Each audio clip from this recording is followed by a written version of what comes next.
बुनकरों के हालात सुधारने के लिए, बनारसी साड़ी की ब्रांडिंग करने के लिए और वस्त्र उद्योग को और गति देने के लिए 2015 में मोदी सरकार ने 7 अगस्त को नेशनल हैंडलूम डे की शुरुआत की थी। 10 साल बीत गए।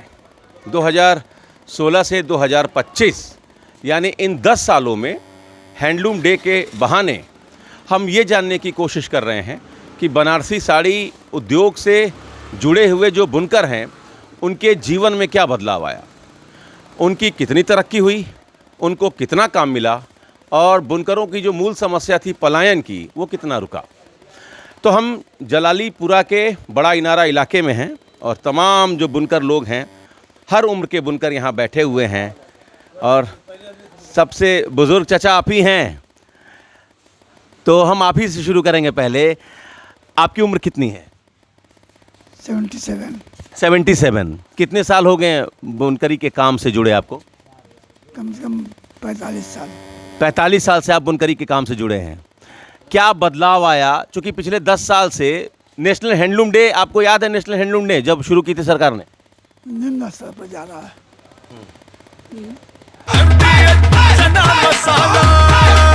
अब छोलिया हो या लोबिया, सफेद चने या काले चने, सब कुछ मजेदार बने।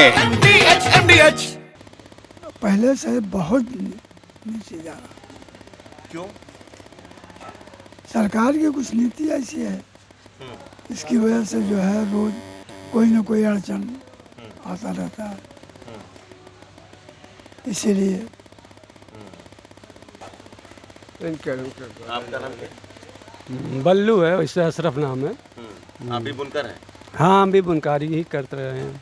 क्या स्थिति है भैया? ये पिछले 10 साल का अगर रिकॉर्ड वगैरह देखा जाए तो स्थिति ये है कि पहले शायद इससे बेहतर था, शायद हम लोग को उस वक्त समझ नहीं आया। तो सोचा इस सरकार जी से, मोदी जी का भाषण तो बहुत अच्छा, आज भी अच्छा लगता है, अब उतना अच्छा नहीं लग रहा है पहले से। तो इन्होंने जो बात कही थी कि नेशनल हैंडलूम डे या बुनकरों के लिए अच्छी स्थिति लाएंगे, तो ऐसा कुछ हुआ तो नहीं। उन्होंने बल्कि सस्ता मजदूर को पैदा करने की स्थिति की यहाँ बनारस में। बड़ा लालपुर में एक बहुत बड़ा वो बना है बुनकर हब। तो ये आम बुनकर को उसमें जाने की पहले तो इजाज़त ही नहीं दे रहे हैं। मतलब जो छोटा बुनकर है, फार्म वाला बुनकर जाएगा। ये बताइए कि फार्म वाला बुनकर वो छोटा तो है ही नहीं है।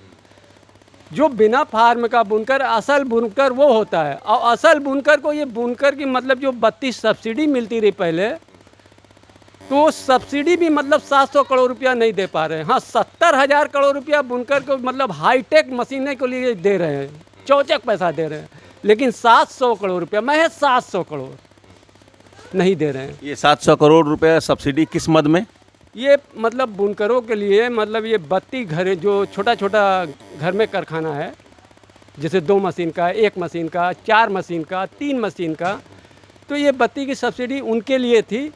तो इन्होंने मतलब 10 साल में ये किया कि उसको 800% की उसमें बढ़ोतरी की, मतलब 800-900% की एक दान में। अच्छा, उसके बाद ये मतलब ये तो हो गया। अब उसके बाद बुनकर का यहाँ जो स्थिति, बाज़ार की स्थिति जो पैदा की, यानी जो यहाँ का बनारस का पुराना बाज़ार था, और हमारे ये जो कपड़ा महामंत्री हुआ करते थे, एक तो बीजेपी के बोल हैं, तो वो पूरा मंत्री मतलब कपड़ा उद्योग का वो मंत्री संतरी सब खत्म। वो जो हो गए तो हो गए, नाम उनका ख्याल नहीं आ रहा है। अशोक धवन जी थे। अब उसके बाद मतलब पिछले 11-12 साल में कोई आया या ये संस्था ख़त्म हो गई या चालू है, कोई पूछने वाला कोई नहीं। किसी को मालूम नहीं है। तो ये जो सब्सिडी पहले कितना देना पड़ता था, अब कितना देना पड़ रहा है? बिजली के रेट की आप बात कर रहे हैं। देखिए, बिजली की रेट की बात ये है कि पहले हमें देना पड़ता रहा पर एचपी जो है 1 किलोवाट, एचपी नहीं 1 किलोवाट पर हमें देना रहा 300 रुपया। कुल मतलब पूरा मूल्यधन 300 रुपया देना रहा। अब इन्होंने इसको 1 एचपी पर, अब यहाँ एचपी का बदलाव ख़त्म हो गया, मतलब करीब 250 या 300 वाट ये मतलब मार गिरा है। अब एचपी पर ले रहे हैं 860 रुपया। अब इसमें जो मतलब कई को हमारी मोटरें ख़राब हुई, ओवरलोड बता दिया, तो ये बिजली विभाग अलग से फाइन मार रहा है। अच्छा, ये इन्होंने बढ़ाते हुए भी हमें लग रहा है कि 1.5-2 साल हो गया, अभी जो पिछला बकाया दिखा रहे हैं वो भी उसको अभी जीरो नहीं किए हैं। ये पूरी स्थिति है। आपका नाम क्या है? जमाल अंसारी। आप क्या कहना चाहते हैं? क्या कहना भैया, स्थिति इतनी भयावह है कि हम 2-4 शब्दों में 2-4 मिनट में कुछ भी बयान नहीं कर पाएंगे। इसके लिए आपको बाकायदा एक डॉक्यूमेंट्री बनानी होगी, कम से कम 2 घंटे की, तभी यहाँ बनारस की मूल स्थिति आप मतलब जानकारी ले पाएंगे और लोग इसे जान पाएंगे। 2-4 मिनट 10 मिनट में कुछ नहीं होना है। अति भयावह स्थिति है। ये जो बाढ़ प्रभावित है, इससे भी बदतर स्थिति बुनकरों की सालों से चल रही है। हाँ, अब आप 2-4 शब्दों में हम कुछ भी नहीं बता पाएंगे। अब ये जान लीजिए, अति भयावह स्थिति है। पलायन, बेरोजगारी, अशिक्षा, मतलब हेल्थ सिस्टम, सब कुछ चरमरा चुका है। इतना चरमरा चुका है कि हम बता ही नहीं सकते आपको। आप सोच भी नहीं सकते कि ये स्थिति है। 95% बच्चे यहाँ जो है अशिक्षित हैं। अब आप जान लीजिए। तो ये स्थिति है, क्या कहेंगे भैया आप? क्या कहना है, अब्दुल कलाम। क्या कहेंगे कलाम साहब? क्या रोजगार की बहुत हालत ख़राब है, और क्या है। तो 10 साल में क्या बदला? कुछ नहीं बदला, और हम लोग बिगड़ गए। सब यहाँ से आदमी बाहर चले गए। कहा देख लो, यहाँ पे सन्नाटा दिखा रहा है ना। शिक्षा के मामले में शिक्षा के मामले में यहाँ 10 साल में ये बदलाव हुआ कि सरकारी पहले 2-4 स्कूलें मतलब प्राइमरी चलता रहा, अब वो फोटोकरण हो रहा है। हर मतलब उसमें बच्चे जाएंगे। आप तो शायद फोटोकरण के नाम जैसे एक दिन पहले आप बता दिए, तो फोटोकरण के टाइम शायद 2-4 बच्चे चले आए अपने आसपास, जैसे एक चुंगी पर है, कुछ मड़िया पर है, मतलब इसी तरह 2-4 प्राइमरी स्कूल नहीं जाते, मतलब वो जाना तो चाह रहे हैं। प्राइमरी यहाँ पूरा ख़त्म कर दिया गया, उसको ध्वस्त कर दिया गया है। प्राइवेट शिक्षा के आगे प्राइमरी को एकदम ख़त्म किया जा रहा है। तो काश भाई ये स्थिति है ना? आप तो पार्षद हैं यहाँ के, तो ये स्थिति है। नगर निगम, वाराणसी प्रशासन, वहाँ तक तो बात पहुँचनी चाहिए ना कि 90% बच्चे स्कूल ही नहीं जा रहे हैं यहाँ के। देखिए, बिल्कुल हकीकत है कि यहाँ पे ये बुनकर बहुल क्षेत्र है जलालीपुरा, और लगभग 70% बच्चे तो स्कूल नहीं जा रहे हैं। और जो यहाँ नगर निगम का प्राइमरी स्कूल है, और इस पे जब भी कि आपने सुना होगा कि माननीय मुख्यमंत्री जी ने 5000 स्कूलों को बंद करने का निर्णय लिया है। नहीं, वो मर्ज करने का निर्णय लिया। तो मर्ज करने का तो वो निर्णय सही है, क्योंकि वो निर्णय भी उन्होंने कहा कि 1 किलोमीटर के दायरे में वो चीज़ नहीं होगा। बिल नहीं है इसका, मैं 1 किलोमीटर के दायरे में ही होगा, 1 किलोमीटर से दूर नहीं होगा। उसका मर्ज करने का भी, क्योंकि जो स्कूलें हैं बहुत सी जगह उसमें बच्चे ही नहीं है। टीचर को खाली फ्री में तनख्वाह मिल रही है, और सरकार का उससे बहुत ज़्यादा नुकसान हो रहा है। पलायन पर क्या असर? उसको उस पर भी आ रहे हैं।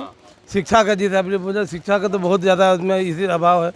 प्राइवेट स्कूलों की फीस इतनी ज़्यादा है कि बच्चे वहाँ को बुनकर पढ़ा नहीं पाता। मदरसे को ये लोग दिन ब दिन ख़त्म करते जा रहे हैं, मदरसे की मान्यता ख़त्म कर रहे हैं। मदरसे के ऊपर इन लोग सरकार का ध्यान नहीं है। जो मदरसे बचे भी हैं तो उसको तोड़े जा रहे हैं, गिराए जा रहे हैं, और उसको बंद किए जा रहे हैं। तो ख़त्म हो गया शिक्षा गरीब को। इस इलाके में मदरसे तो एक ही है, एडेड है, और उस पर भी आए दिन कुछ ना कुछ कार्रवाई होती रहती है। और बाकी एक मदरसे हैं वो कुछ लोग चंदे से चलाते हैं, और 1-2-3 मदरसे हैं वो चंदे से चलता है, वो सरकार से उस एडेड से मतलब है। रही पलायन की, बुनकर जितने जब कारोबार यहाँ से इसका जैसे हम बुनकर ही ख़त्म कब से हुआ, 2014 में जब माननीय मोदी जी आए। देखिए, सरकार चलाने के लिए, देश चलाने के लिए विदेश नीति सबसे अच्छी होनी चाहिए। विदेश नीति इनके पास है नहीं। मनमोहन सिंह जी की सरकार थी तो उनके पास विदेश नीति अच्छी थी। विदेश नीति से बनारस के बुनकर का क्या संबंध? वही पे आ रहे हैं। देखिए, विदेश नीति होती है कि जो बाहर से बायर आते हैं, जो हमारे यहाँ से कपड़ा प्रोडक्शन होता था हिंदुस्तान में, दुनिया में नंबर 1 का सप्लायर हुआ करता था हिंदुस्तान। कोई उसका हमारा सामना नहीं कर सकता, कोई सानी नहीं था, कोई हमारे आगे टिकता ही नहीं था 2014 के पहले। वो इसलिए कि यहाँ की जो पिछली सरकार थी मनमोहन सिंह जी की, वो एक्साइज जो बायर आते थे यहाँ कपड़ा खरीदने के लिए, उसको 2% एक्साइज ड्यूटी देते थे। वो पूरा धड़ल्ले से कपड़ा हमारे, चाहे बनारस हो, चाहे सूरत हो, चाहे चेन्नई हो, चाहे हैदराबाद हो, चाहे बेंगलोर हो, चाहे हरियाणा हो, चाहे पंजाब हो, सभी जगह कपड़े बहुत धड़ल्ले से बिकते थे। लेकिन जैसे ही मोदी जी आए, उस एक्साइज ड्यूटी को 2% बढ़ा के 28% उन्होंने कर दिया, और सारे बायर हिंदुस्तान से धीरे धीरे सब पलायन कर गए। और कपड़ा जितना बनता है हिंदुस्तान का कपड़ा हिंदुस्तान में कितना बिकेगा? बनारस का बिकेगा तो चले जाएगा बम्बई या दिल्ली। अब सूरत का कपड़ा बनारस में आ रहा है, रेडीमेड 100-100 रुपये की साड़ी को बनारसी के नाम पे 1,000 का बेच रहे हैं। बनारसी साड़ी के नाम पे एक बार जो कोई पर्यटक आया खरीदा कि अरे ये तो 100 एक के महीना में एक के धुलान में ख़त्म हो गया। बनारसी साड़ी का नाम खराब हो गया। अब बनारसी साड़ी के कदर बाहर वाले करते हैं, जो दिल्ली वाले हैं, बम्बई वाले हैं, और वो कदर करते हैं। यहाँ से कुछ वही साड़ी वही मार्केट को संभाले, अन्यथा धीरे धीरे लोग पलायन हो गए। सूरत में कारोबार अच्छा है क्योंकि वहाँ प्रोडक्शन अच्छा होता है, तो करीब यहाँ से 50% परिवार बनारस का सूरत में पलायन करके वहाँ एक मिनी बनारस बस गया है। सूरत में मिनी बनारस बस गया है। और स्थिति आज ये है कि घरों में जो खटर पटर की आवाज़ सुनाई देती थी गलियों में, वो ख़त्म हो गई। और रही जो शिक्षा की, तो हमने आपको बता ही दिया। और पहले यार्न डिपो हुआ करता था, पहले यूपी का हैंडलूम हुआ करती थी, वो सारे बंद कर दिए गए।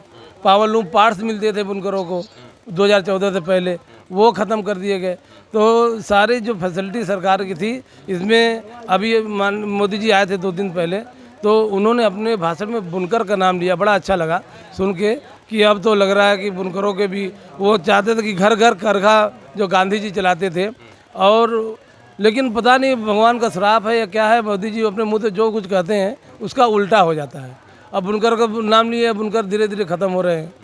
और दिल्ली में उन्होंने कहा कि दिल्ली में एक को झुग्गी झोपड़ी तोड़ी नहीं जाएगी, पूरी दिल्ली में झुग्गी झोपड़ी तोड़ी गई। तो पता नहीं उनको भगवान का क्या ज़रा बहुत कुदरती चीज़ है। लेकिन मामला आज जो बुनकर हैंडलूम डे मनाया जा रहा है, जो कल 7 तारीख है, और आप आए हैं उस पर चैनल, मैं आपका चैनल टीवी 9 का बहुत बहुत शुक्रगुजार हूँ। हम लोग बुनकर समाज कि आपने हम लोग की पीड़ा को, दर्द को उठाया है दुनिया को सामने, एक इंटरनेशनल चैनल को दुनिया के सामने बुनकरों की समस्या को दिखाया है। क्योंकि जो दर्द है, पीड़ा है, बच्चे पढ़ नहीं पा रहे हैं महंगाई की वजह से, और जो बेरोजगारी है, बेरोजगारी की वजह से लोग पलायन कर गए। तो यही स्थिति है, महंगाई की वजह से लोग शिक्षा नहीं करा पा रहे हैं। और स्वास्थ्य नाम क्या करेंगे जानकर, अरे क्या करेंगे, नाम में क्या रखा है। बुनकरों के बारे में बताइए, क्या कहें? बुनकरों के बारे में क्या कहें, कुछ कहने से कोई फ़ायदा है। मीडिया वाले तो बहुत आते हैं। ठीक है, आप कुछ कहेंगे? क्या कहना, आप कुछ कहेंगे बुनकरों की जो स्थिति है? जी नहीं, जब कोई सुनवाई नहीं होती तो कहने से फायदा क्या है। बात तो कह सकते हो। हाँ, बात कह सकते हैं। क्या है, कारोबार चल नहीं रहा है, आदमी सब परेशान है, और क्या है। तो माल पास नहीं हो रहा है, क्या बात है, मंदा इस कदर का चल रहा है। इसको कारोबार को भी तो देखना चाहिए सरकार को, कि सिर्फ चौड़ी रोड और आने जाने के लिए रास्ता, और लोग भूखमरी के शिकार हुए हैं। तो इस बार तो बड़ी श्रद्धालु आए, बड़ी भीड़ हुई बनारस में, महाकुंभ से जितने लोग बनारस आए, तो कुछ खरीदारी बढ़ी, कुछ बुनकरों को भी इसका लाभ मिला? बुनकर दुकानदारी लाइन में नहीं ना है कि बुनकर का क्या लाभ होगा। साड़ी बिकेगी तो बुनकर की कमाई बढ़ेगी। जब बिकेगी तब न बढ़ेगी, जब बिकेगी नहीं तो बढ़ेगी कहाँ से। महंगाई इतनी बढ़ गई, साड़ी का दाम बढ़ता है, आप बताइए। है हाँ, आप कुछ कहेंगे भाई साहब? कहने को देखिए 2014 से अब तक कहने को कुछ रहा नहीं गया है। बहुत बार इंटरव्यू हुआ, बहुत बार कहा गया, सरकार ने भी बहुत कुछ कहा, लेकिन हुआ कुछ नहीं। हम आपसे, आप मीडिया वाले पूरे हिंदुस्तान जाते हैं, आते हैं, हर जगह की बाइट लेते हैं। अभी मैं ये नहीं जानता हूँ कि देश में कपड़ा मंत्री कौन है। आप शायद जानते होंगे, कोई है? जानते हैं कौन है? अपनी बात बताइए। नहीं, बता दीजिए तो फिर उस पर मैं आऊँगा। कहना चाहते हैं, आप अपनी बात बताइए। आप बता दीजिए नाम, तो फिर उस पर मैं आऊँगा। कपड़ा मंत्री कोई हो, उससे आप अपनी बात कहिए ना। हमारी बात यही है कि बनारस का जो भी कपड़ा आयात निर्यात जो भी होता रहा, तो मोदी जी ने कहा कि स्वदेशी अपनाओ। सारे लोग लगता है स्वदेशी अपनाने में लग गए। जब बनारस का कपड़ा बाहर नहीं जाएगा, विदेश नहीं जाएगा, तो यहाँ का कपड़ा यहाँ कितना खपेगा, ये बताइए। और रही बात बुनकर के पलायन की, तो बताइए बनारस में जो कारीगर बनारस का है, बनारस में काम नहीं है। जहाँ से ये काम पैदा हुआ वहाँ पे काम नहीं है। सूरत में काम क्यों है? यहीं का कारीगर जा रहा है, और 1-2 लाख नहीं, पूरा 3-3, 4-4 लाख। ये WSC की एक मैम थी जो बता रही थी कि बुनकरों पर जो रिसर्च कर रही थी, बता रही थी अभी साल भर पहले कि करीब 3 से 3.5 लाख लोग यहाँ से बुनकर पलायन किए हैं। 3-3.5 लाख लोगों का पलायन कोई छोटी बात तो है नहीं। और वहाँ पे काम इतना ज़्यादा क्यों है, और बनारस जहाँ से ये धंधा पैदा हुआ यहाँ पे कम क्यों है? और वहाँ पे ज़्यादा इसलिए, वहाँ पे कारीगर इसलिए जा रहे हैं कि वहाँ पे पहली चीज़ की मजदूरी मिल रही है, कम मिल रही है लेकिन टाइम टू टाइम मिल रही है। वहाँ पे सरकार धागे पर सब्सिडी, धागे पर GST कम है, वहाँ पे सरकार सब्सिडी देती है कपड़ा बनाने के बाद। यहाँ पे कपड़ा बनाने के पहले देना है आपको, धागे पे अलग देना है, कपड़ा जब बन गया उस पर फिर देना है। फिर उसके बाद बिजली का जहाँ तक मामला है, 2014 के पहले बिजली जो थी वो पर SP 75 रुपया थी, 1 किलो का 150 रुपया देना रहा। अभी कितना देना है? 1 किलो का आपको देना है 860 रुपया, 860 देना है। बिजली विभाग चले जाइए, बुनकरों को इतनी हकारत भरी नज़र से देखा जाता है। जो सब्सिडी वाले बुनकर है, जो कार्ड से जमा करते हैं, उनका कार्ड रख लिया जाएगा, उनके साथ बदतमीज़ी से पेश आया जाएगा। फिर रही गई कसर जो है, बनारस के जितने बड़े बड़े कोटीदार हैं, गद्दीदार हैं, वो कर रहे हैं, वो लूट रहे हैं गिरफ्ता लूट रहे हैं कारीगर के। वो उनके माल का रेट कम कर रहे हैं यार, कारीगर को जो है 10 रुपया कम करो। एक तानी बीनो, दूसरी तानी में 10 रुपया कम, तीसरी तानी में 10 रुपया कम। जो मजदूरा बेचारा 200 रुपये की मजदूरी करता रहा 2014-15 में, आज वो मजदूरी 160 रुपये में करने पे तैयार है। और सोचिए 2014 में आटा का रेट क्या था, आज आटे का रेट क्या है। सरकार की सिर्फ बड़ी बड़ी बातें हैं। और बनारस के पूरा देखिए, बुनकर और किसान दुनिया में सबसे मेहनती और खुद का अपने दम पर काम करके पैसा बनाने का कार्य करते हैं। और बुनकरी से और किसानी से देश की GDP भी चलती है। लेकिन यहाँ से कितने लोग पलायन किए होंगे, कुछ है आंकड़ा, कोई संभावित आंकड़ा? देखिए, संभावित आंकड़ा तो जैसे अभी सद्दाम भाई ने बताया कि लगभग 3.5-4 लाख, तो ये 100% सही है बनारस से, क्योंकि ये अब तक जो है इतने पलायन किए हुए हैं। ये आन गवर्नमेंट का रिकॉर्ड भी है, और जिसमें जो विभागीय लोग सर्वे करते हैं।